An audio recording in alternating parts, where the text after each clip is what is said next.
And I could do Father Burns so well that I often wanted to do him in confession, you know?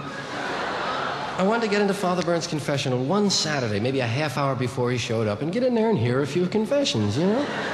Because I knew, according to my faith and religion, that if anyone came in there and really thought I was Father Burn, and really wanted to be forgiven, and performed the penance I had assigned,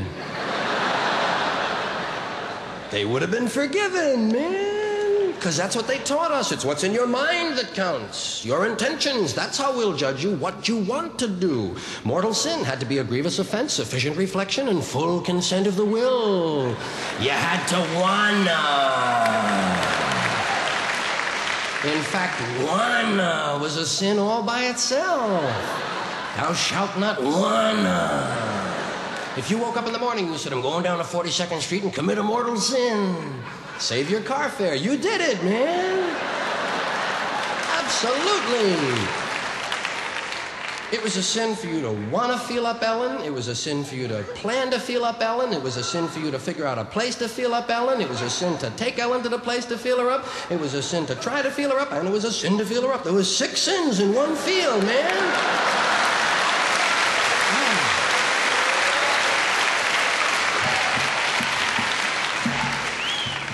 But confession had there was another aspect to confession for me.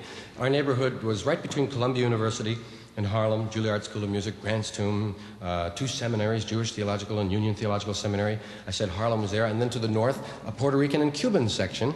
And as Puerto Ricans began to move into our neighborhood, the diocese, in this rare display of tokenism in the early 50s, sent one Spanish priest, Father Rivera, to hear Spanish confessions.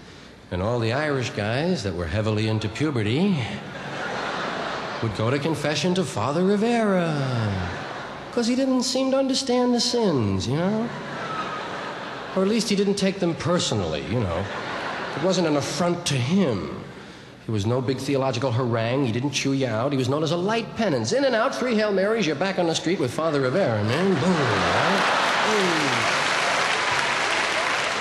You could see the line move. That's how fast he was working. Right?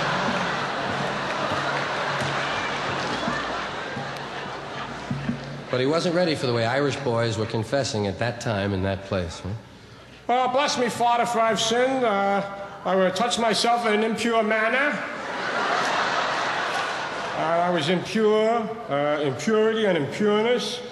Thought, word, and deed, body, touch, impure, sex, dirty. Impure legs, impureness, touch, impure, dirty body, sex, rub, and covet. Heavy on the covet, Father. That's okay, man. 3 Ave Marias. Woo!